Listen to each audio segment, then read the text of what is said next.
All right, sports fans, how's everybody out there doing? William Martin coming at you one more time here on YouTube with another edition of the 300 Pounds of Sports Knowledge Podcast.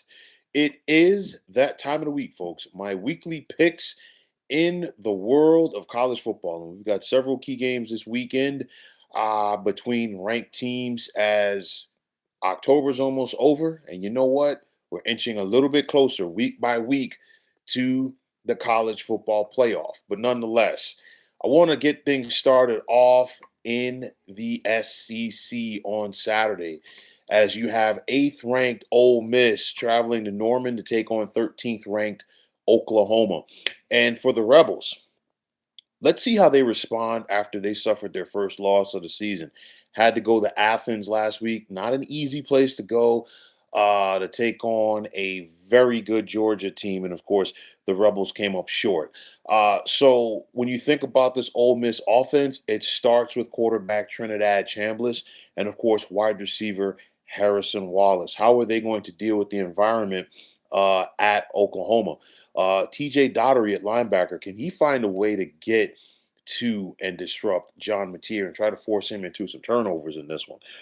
John Mateer, he's throwing some picks, but when he's on, he's on. And it's going to be important for him to get into a groove early and really settle things down for this Oklahoma offense. I like R. Mason Thomas on that defensive line for the Sooners. Oklahoma comes into this game favored by 5.5 points, and I like Oklahoma in this one by a field goal, 27-24. Now, a big one in the American Conference as we have 18th ranked South Florida traveling to take on Memphis. Two teams that have their sights on winning the American as well as possibly getting to the college football playoff. Now, for Memphis, did they possibly look past UAB last Saturday? I think they did, and of course they paid for it. Now, this is why the Tigers are no longer among the undefeated teams in college football. But for Memphis to go out there and pull off the upset, because they're a 6.5 point underdog on their own home field in this one. Quarterback Brendan Lewis is going to need a big game, as will running back Sutton Smith. And when you look at this Memphis team, the talent is there. You look at wide receiver Cortez Braham, linebackers Drew Watson, Sam Brumfield, but they've got to find a way. I'm talking about their linebackers to slow down and try to neutralize Byram Brown at quarterback because he's one of the better dual threats in the nation. And of course, when he gets going, so do the fortunes of USF. I like this USF defense led by linebackers Jalen Schuler and Mac Harris. Like I said before, USF is going to be, or at least as of right now, they're favored by 6.5 points on the road. I like them by a touchdown, 34-27. Now, going back to the SEC, we've got 4th ranked Alabama traveling to take on South Carolina. And of course, you have to wonder, should the Crimson Tide be on upset alert in Columbia? Ty Simpson is playing like the best quarterback in the nation right now. Of course, Jam Miller's getting back into the groove. And of course, when you think about this Alabama offense, you think about their dynamic duo at wide receiver in Jeremy Bernard and Ryan Williams. This Crimson Tide defense continues to get better as the games progress. You got to keep an eye out for Bray Hubbard in that secondary, as well as linebacker Gahanzi Pierre. And it's going to be important, especially for this front seven of this Alabama defense, to try to get to and slow down South Carolina quarterback Lenoris Sellers. Now, for the Gamecocks, they've lost 4 out of their last 5. They want to get back on track, and this is not an easy game to try to get back on track against when you're welcoming the 4th-ranked team in the nation to your place.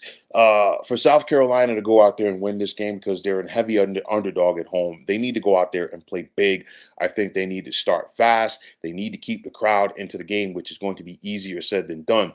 However, Vendrevius Jacobs at wide receiver, can he try to find a way to navigate his way through this Alabama defense to make some big plays? And of course, a guy like Brian Thomas Jr. rushing the passer, can he find a way to get to Ty Simpson? These are going to be important things.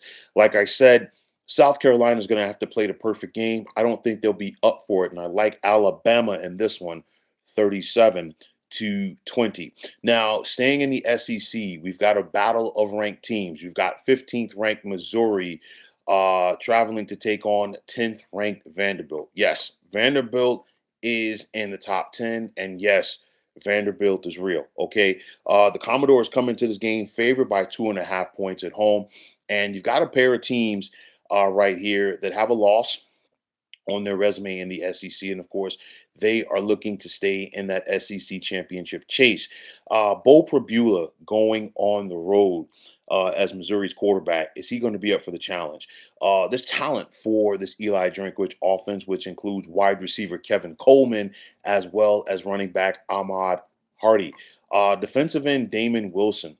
Can he find a way to get the Vandy quarterback Diego Pavia? That's going to be important right there. And of course, as Diego Pavia goes, so do the fortunes of the Commodores. You've got a talented tight end in Eli Stowers, as well as a quality running back in Cedric Alexander. And then a guy like Miles Capers defensively for the Commodores. We talked about what Damon Wilson means to Missouri. Well, Miles Capers is basically the same way for this Vanderbilt defense. This is going to be a fun game right here. Missouri's for real. Vandy's for real, but I like Vanderbilt at home 30-24. Now, moving to the Big 12, we've got 11th ranked BYU traveling to Ames to take on Iowa State. And of course, BYU is still undefeated, and they want to keep it that way once they leave Ames and try to remain undefeated. Quarterback Bear Bachmeyer, what's he going to do against the Cyclones defense? But for me, the biggest thing is getting LJ Martin started early and often for this BYU offense at running back. It really sets a table for things. I like Jack Kelly at linebacker for the Cougars. But the biggest question for me is Iowa State has had a week off to prepare for this game. They're also at home. That's advantage Cyclones. Rocco Becht can play with anybody in the nation when he's on. Okay. And of course, Iowa State has a talented running back with Abu Sama, and you got to keep an eye out for wide receiver Brett Eskeldon. It's one of those for me. Conventional wisdom would say take BYU. Iowa State is favored by 2.5 points at home. I like them by 4, 27-23. Now, moving on to the Big Ten, we've got 23rd ranked Illinois traveling to Seattle to take on the Washington Huskies. UW comes into this contest favored by 4.5. And for the loser of this game, both of these teams already have 2 losses within the Big Ten. Any chance or any slim chance that they would have as far as getting to the Big Ten championship game and possibly winning the Big Ten would be out the window for the loser in this one. Now, for the Illini, they've had 2 weeks to digest the home loss to Ohio State, and they've got a talented team. You look at quarterback Luke Altmaier, you look at running back Khalil Valentine, you look at wide receiver Hank Beatty, and then I think this defense with outside linebacker Gabe Jacobs can make an impact on this game. Washington, the final score last week on the road in Ann Arbor really was not indicative of how close that game was for the most part. Now you got the Huskies back at home with a talented team, which includes wide receiver Denzel Boston, running back Jonah Coleman, quarterback Damon Williams, and of course, defensively, safety Alex McLaughlin. Two talented teams here in the Huskies and the Illini, but when it's all said and done, I like Washington at home, 27-24. Now, staying in the Big Ten, we've got Minnesota traveling to take on Iowa. And of course, these are two teams from that one-loss pack within the Big Ten.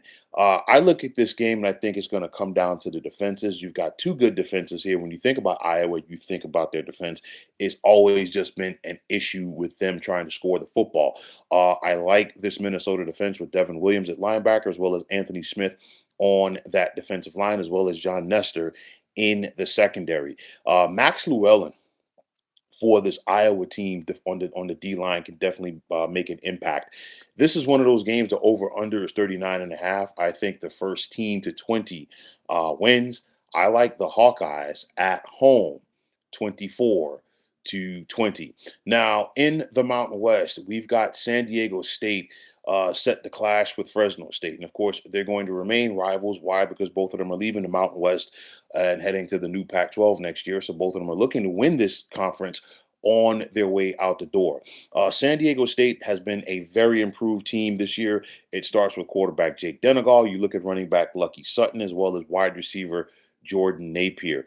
I like this Aztec defense with the likes of linebacker Owen Chambliss, Trey White off the edge, and Chris Johnson in that secondary. Now, for Fresno State, quarterback EJ Warner has been up and down at times, and of course, for them to win this game at home, he's going to have to be more up than he is down. You've got running back Rayshawn Luke. Get him the football. You got a talented wide receiver for Fresno State in Josiah Freeman. And then I like linebacker Jaden Pearson on this defense. But when it's all said and done, I like the Aztecs to go on the road and get the win 28-20. Now, back in the Big 12, we've got Baylor traveling to take on 21st ranked Cincinnati. And of course, some people would say, should the Bearcats be on alert? Absolutely, because Baylor offensively can play with anybody in this conference. Baylor's issue has been their defense. They're 106th in the nation. You think about this Bears offense with quarterback Sawyer Robertson, running back Bryson Washington, wide receiver Josh Cameron. They could put up points. Okay. But this Cincinnati team is tough. I don't think a lot of people are talking about them nationally. But their only loss this season was a 3-point loss in Kansas City to Nebraska. Keep an eye out for quarterback Brendan Sorsby in this game, as well as running back Evan Pryor and wide receiver Cyrus Allen. And then defensively, the likes of linebacker Jake Golday. When it's all said and done, the Bearcats are favored by 3.5. I like them by a touchdown, 31-24. Now, back in the SEC, we've got third-ranked Texas A&M traveling to Death Valley to take on 20th ranked LSU. And surprisingly, and this is how things are right now for the Tigers, they're a 2.5-point underdog in this game at home. The Aggies, along with Alabama, are one of the two teams that are still undefeated within SEC play. A&M's got a very talented team right here. I like their duo of running backs with Reuben Owens and Le'Veon Moss. Of course, Marcel Reed is slightly underrated as far as I'm concerned at quarterback. And then you have a talented wide receiver in Mario Craver. I also like what the A&M team brings to the table defensively. Shades of the wrecking crew with R.C. Slocum. Okay, and it starts with defensive end Cassius Howe. Now, on the flip side for the Bayou Bengals, you have an irate fan base already with Brian Kelly. Is his team going to be up for the challenge? I think Garrett Nussmeier has to play a phenomenal game at quarterback. They have talent, of course, with Aaron Anderson, the wide receiver, and then a guy like safety Deshaun Spears defensively. It's one of those for me. Conventional wisdom says take Texas A&M. But also, it's a Saturday night game in Death Valley. More often than not, LSU doesn't lose. And to quote the great Vern Lundquist for so many years at CBS, I'm going to take Louisiana State in this one, 24-22. And finally, finishing up in the Big 12, we've got Houston traveling to take on 24th ranked Arizona State. ASU comes into this contest favored by 7.5 points at home. This right here, they're two of the three one-loss teams within the Big 12. The Sun Devils, of course, they're looking to build off of their upset win last week at home against Texas Tech. You got quarterback Sam Levitt back. No Jordan Tyson due to the hamstring injury, but I like this running back, Raleek Brown. You've got Clayton Smith and Prince Dorbra on that D-line for the Sun Devils, as well as linebacker Keyshawn Elliott. And can they find a way to make Houston quarterback Connor Wegman uncomfortable in this one? ASU comes in favored by 7.5. I think the Cougars keep it closer than that, but I still like the Sun Devils 31-27. So, folks, those are my key games for this Saturday in the world of college football. And as always, I want to take this time out to thank each and every one of you for checking out the 300 Pounds of Sports Knowledge podcast here on YouTube. And as always, if you like what you heard and saw in this podcast, you know what to do. Just hit that like button as well as subscribing to this channel. Like I always say, it's greatly appreciated. Also, if you're on the X, formerly known as Twitter, you can check me out anytime at 300 Pounds of Sports. And like I always say, if you follow me, it will be my pleasure to follow you right back. There's also the sports discussion group on Facebook at the Sports Depot 365, and you can check it out. Drop a line and be a part of one of the better sports debating sites going on social media. Also, if you are on the X, pardon me, aside from the X, but just like the X rather, you can check me out on Instagram at 300 pounds of sports knowledge, and you give me that follow. I will do the same in return. But until next time, fine folks, my name is William Martin, and I'm signing off, and I'm saying thanks once again for checking out the 300 pounds of sports knowledge podcast here on YouTube. Be well, everybody.